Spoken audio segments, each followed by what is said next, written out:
السلام علیکم. جیو نیوز پر آپ دیکھ رہے ہیں آپس کی بات. میں ہوں منیب فاروق اور میرے ساتھ موجود ہیں نجم سیٹھی صاحب. السلام علیکم. آج پروگرام کے پہلے حصے میں باتیں تو بہت سی ہوں گی، لیکن سب سے پہلے آج ایک تاریخ رقم ہوئی ہے. دوبارہ پاکستان کے بہت ہی ہر دل عزیز صوبے بلوچستان میں آج لوکل باڈی الیکشنز کا انعقاد ہوا، اور جیو نیوز کی ایک بڑی زبردست کاوش تھی. ایک الیکشن سیل کو نہ صرف کانسٹیٹیوٹ کیا گیا بلکہ ہمیشہ کی طرح جیو نیوز نے بڑی ہی ریلیونٹ رپورٹنگ کی. سارا دن آپ دیکھتے بھی رہی، اب بھی وہ ٹرانسمیشن جاری ہے اور رات گئے تک جاری رہے گی. ہم نے کوشش یہی کی کہ ذمہ داری کے ساتھ جو نتائج ہیں، جتنی ایکوریسی ہو سکتی ہے اس کے ساتھ جو غیر حتمی نتائج ہیں وہ آپ تک پہنچائے جائیں. آبویسلی سرکاری نتائج آنے میں تو ٹائم لگ جاتا ہے، لیکن ایک بات جو کہ کہنی چاہیے آن ریکارڈ کہ یہ بلوچستان حکومت کو ایک کریڈٹ جاتا ہے، وہاں کی عوام کو کریڈٹ جاتا ہے کہ انہوں نے ان بلدیاتی انتخابات کا انعقاد ممکن بنایا. یہ بہت بڑی بات ہے. آج کے اس پروگرام میں بڑی بریفلی بات ہوگی لوکل باڈی الیکشنز کے حوالے سے، لیکن آگے چل کے کچھ کلیریفیکیشنز بھی ہم کریں گے. اور انٹرنیشنل کمیشن آف جورسٹ کی جو ایک تجزیہ ہے، ایک رپورٹ ہے، ایک انالیسز ہے چیف جسٹس افتخار محمد چودھری صاحب کے ٹینیور کے اوپر، 8 سالہ ٹینیور جو ان کا ہے، اس میں سپریم کورٹ آف پاکستان کتنا مضبوط ادارہ بنا، کتنے اچھے فیصلے کیے گئے، کون سے ایسے فیصلے تھے جنہوں نے تاریخ تبدیل کر کے رکھ دی، اور کون سی ایسی چیزیں ہیں جن کی درستگی شاید آنے والے وقت میں ہوگی. آج اس کے اوپر ڈسکشن ہوگی. آگے چل کے اور بھی اہم ایشوز ہیں جن کے اوپر ہم بات کریں گے. سو نجم صاحب، سب سے پہلے تو بلوچستان گورنمنٹ نے کر دکھایا جی، باقی تو سب ادھر ادھر بھی دوڑ رہے ہیں. ہاں، بلوچستان گورنمنٹ والی ان کی ایٹیٹیوڈ یہ ہے نتھنگ ٹو لوز. وہاں کوئی ایک سیاسی جماعت تو ہے نہیں جس کے لوگ بیٹھے ہوں پارلیمنٹ میں. جتنے ممبرز آف پارلیمنٹ ہیں اتنی ہی گروہ ہے. میں سمجھتا ہوں بہت انہوں نے اچھا یہ قدم اٹھایا. ایک بیکورڈ پروونس جس کو کہا جاتا ہے کہ وہاں انسرجنسی ہو رہی ہے اور حالات حسب معمول نہیں ہیں وغیرہ وغیرہ وغیرہ، اور وہاں انہوں نے لوکل باڈی الیکشن کرا دیے اور بڑے پرامن طریقے سے ہو گئے. بائی اینڈ لارج ظاہر ہے چھوٹی موٹی ٹھاٹھو تو ہوتی رہتی ہے. اس ملک میں اب ٹھاٹھو تو عادت پڑ گئی ہے. Take it for granted. تو اور وہ بھی ایسے قبائلی علاقے ہیں جہاں وہاں everybody carries a gun. So I think generally very well done. افسوس اس بات کا کہ سندھ، کے پی اور پنجاب میں تو سوچ بھی نہیں رہے ہیں. میرا خیال ہے کے پی میں تو کہتے ہیں عمران خان صاحب کہ وہ کروائیں گے، شہباز شریف صاحب بھی کہتے ہیں، زرداری صاحب بھی کہتے ہیں، ایم بھی کہتی ہے، مگر ابھی ہو کچھ نہیں رہا ہے. اور یہ 5 سال سے ہم سنتے آ رہے ہیں 5 سال سے ہم سنتے آ رہے ہیں کہ بس اگلے سال اگلے سال اگلے سال.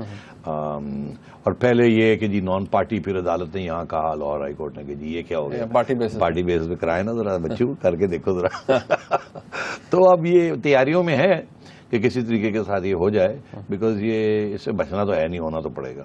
اور میرا خیال ہے مارچ میں آپ شاید توقع کر سکتے ہیں کہ یہ ابھی یہ ان میں بحث ہو رہی ہے، ڈسکشن ہو رہی ہے نون والوں میں لاہور میں. اچھا، کہ یہ ہونا چاہیے، مارچ تک کروا دینے چاہیے. ایک بات اس حوالے سے کہ یہ کہا جاتا رہا کہ جی آج بھی، بلکہ وہ بی این پی مینگل کے ایک ریپرزینٹیٹو موجود تھے ابھی کچھ دیر پہلے کراچی میں، جیو نیوز پہ بتا رہے تھے کہ یہ جی بڑی جلد بازی میں ہوئے ہیں، اور یہ اس میں آج بھی جو طاقت ہے ڈنڈے کے زور پر الیکشن ہوئے ہیں، مقتدر جو قوتیں ہیں ان کے پاس ڈنڈا ہے، یہ اس طرح کی ریفلیکٹ نہیں کر رہے ریزلٹ جو ہونا چاہیے تھا. یہ بلوچستان کی بات کر رہے ہیں. ایگزیکٹلی. ہاں دیکھیے، وہاں ویسے بھی تو ایکسٹراڈنری حالات ہیں نا، ایک قسم کی not legal but de facto قسم کی اسٹیٹ آف ایمرجنسی ہے وہاں، اور وہاں کلیشز ہو رہے ہیں، لشکرز ہیں وہاں، انسرجنٹس ہیں وہاں، اس قسم کی چیزیں ہیں. تو ان حالات میں کچھ نہ کچھ تو پابندیاں لگتی ہیں. پھر بھی میں سمجھتا ہوں بہت بڑی ہمت کی حکومت نے. اب چیف منسٹر صاحب بیٹھے ہیں، ان کے سائے میں ان کے ہاتھ اوپر ہے، انہوں نے کروائے ہیں، تو اس سے زیادہ آپ کیا تعریف کر سکتے ہیں. اور اگر تنقید ہے تو پھر چیف منسٹر کی تنقید کریں، مگر چیف منسٹر کی تنقید آپ کیسے کریں گے؟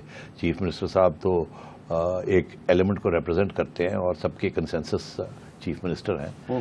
میں سمجھتا ہوں کہ اسٹل وٹ ایور دا کرٹیسزمس، جو آیا دیر آیا درست آیا.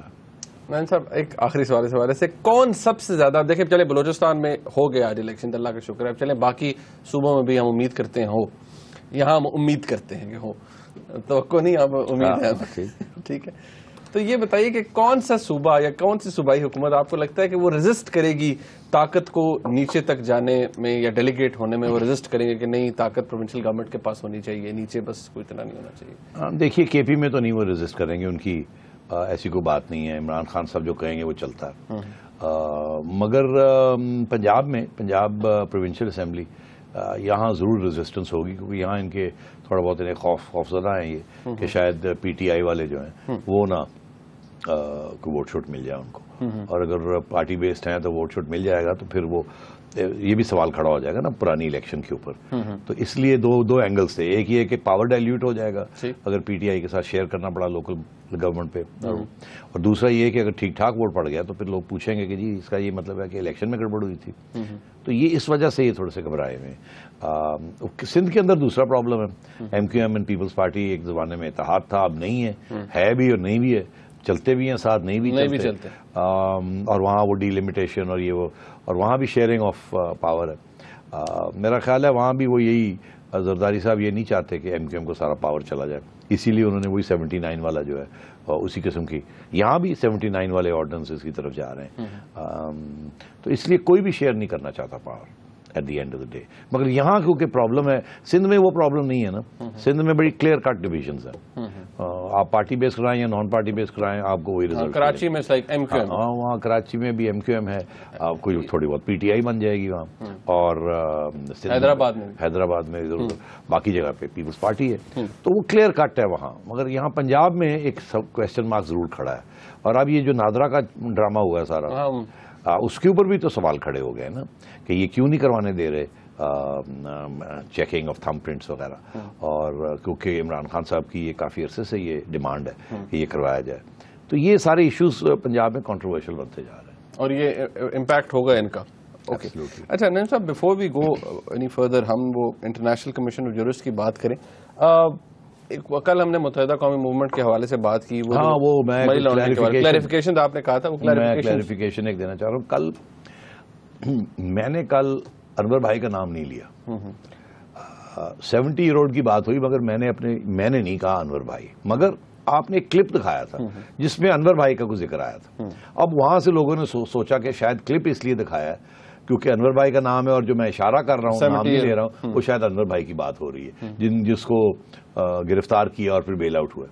ایسی بات نہیں ہے. مجھے تو پتہ ہی نہیں تھا کہ آپ وہ جو کلپ دکھا رہے ہیں.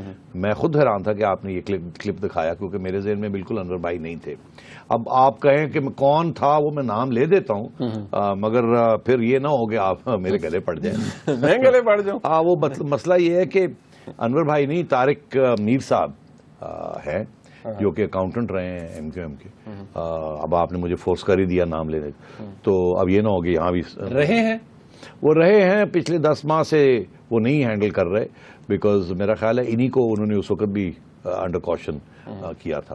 اور اب ظاہر ہے کہ once you gone through that تو اس کے بعد آپ دور ہی ہونا چاہیں گے.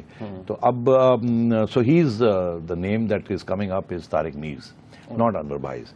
پہلی بات تو یہ. دوسری بات یہ کہ اب کون ہینڈل کر رہا ہے یہ سارے معاملات؟ وہ ایک ایکس سینیٹر ہیں. اب میرے پلیز، اب ہر بات پہ آپ کہتے ہیں میں نام لوں، یہ اگلی دفعہ کے لیے رہنے دیں.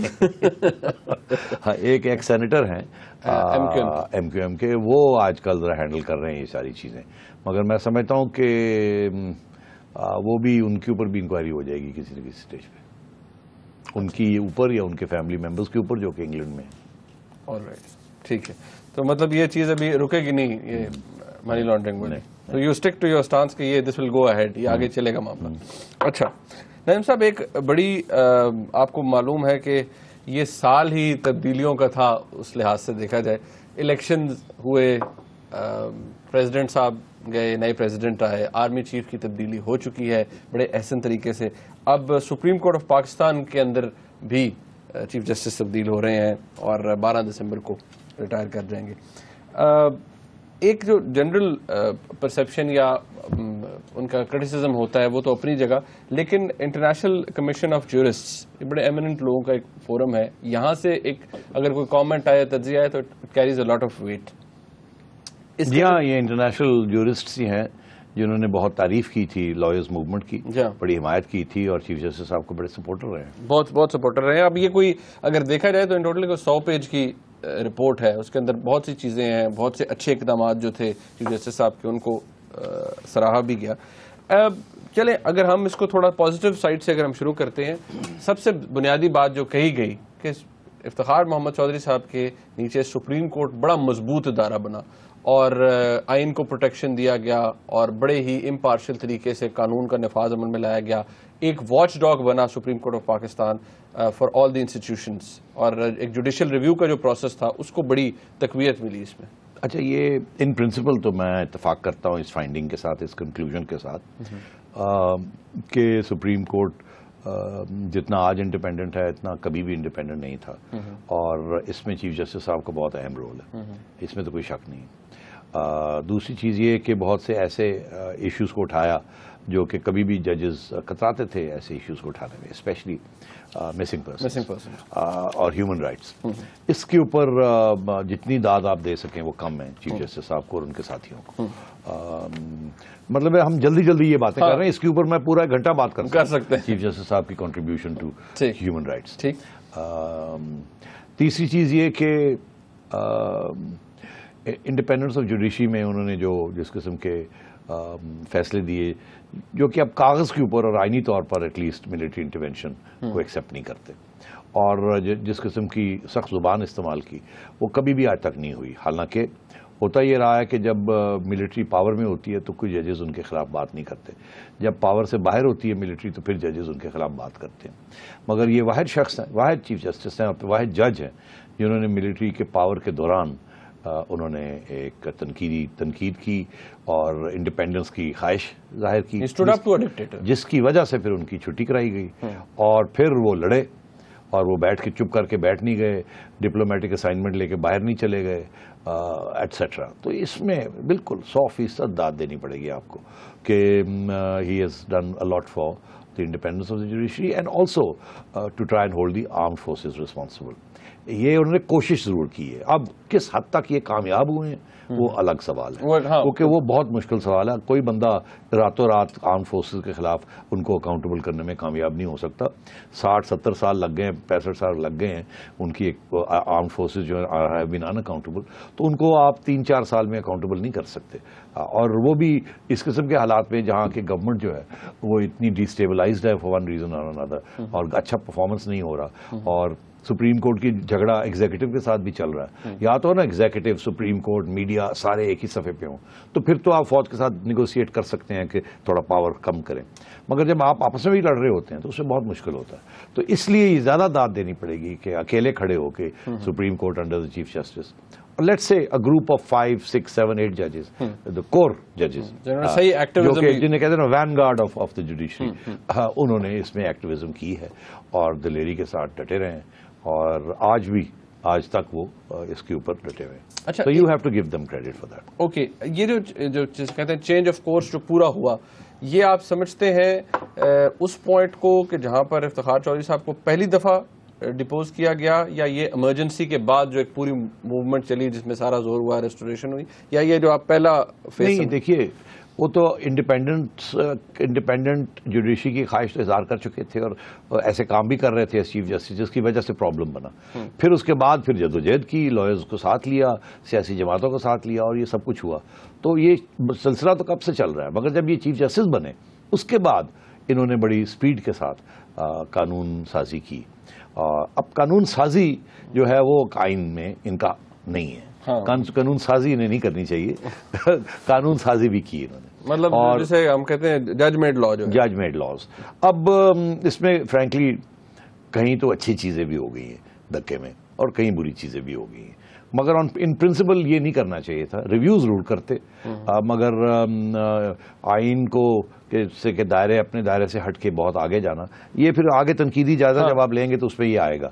مگر دیکھیے یہ ہمیشہ ہوتا ہے ہسٹری میں, جب آپ بہت ہی ایک سچویشن خراب ہو اس کو ٹھیک کرنے جاتے ہیں تو ٹینڈنسی ہوتی ہے کہ ادھر سے ایکسٹریم سے ہٹ کے دوسری ایکسٹریم, جیسے وہ آپ پینڈولم. میں ہمیشہ یہ کہتا ہوں کہ جب کسی انقلابی کسی چیز کرنی ہونا تو وہ کہتے ہیں کہ انڈے والی بات کہ اگر انڈا بنانا ہے یا آملیٹ بنانا ہے تو انڈے تو توڑنے پڑیں گے نا، تو پھر آملیٹ بنے گا نا، ایویں تو نہیں آملیٹ بن جائے گا. تو یہاں یہی صورتحال تھی کہ وہ ایکسٹریم پوزیشن تھی، اس کو شفٹ کرنے کے لیے پیراڈائم کو تو پھر کافی کچھ کرنا پڑتا ہے، جس میں دھکا بھی لگتا ہے، گڑبڑ بھی ہوتی ہے، پھر پینڈولم ادھر نکل جاتا ہے. آپ رک نہیں سکتے جب آپ کھینچ رہے ہوتے ہیں، تو آپ دوسری طرف نکل جاتے ہیں، پھر وہاں سے واپس آنا پڑتا ہے. تو میں سمجھتا ہوں کہ وہ جو واپسی کا جو راستہ ہے یا جو دور ہے وہ اب شروع ہوگا under a new chief justice. اچھا، یہ بھی ایک کوشچن مارک ہے نا اس کے اندر بھی کہ کیا کورس ہی سیٹ ہو گیا ہے اور اسی طرح چلے گا. چلیں خیر، وہ ایک اس کے اندر تنقیدی جائزہ بھی ہے. ایک بریک کا وقت ہے، جب ہم واپس آئیں گے تو کچھ جو تنقید کی گئی وہ کتنی ویل پلیسڈ ہے اس کے حوالے سے بات ہوگی، اور کیا تبدیلی آئے گی، کوئی جو پورا کورس ہے ایک انسٹیٹیوشن کا اور جو ایک ایٹیٹیوڈ ہے اس میں تبدیلی ہوگی یا نہیں ہوگی. ایک بریک کے بعد اس پہ بات کریں گے. ہمارے ساتھ رہیے گا.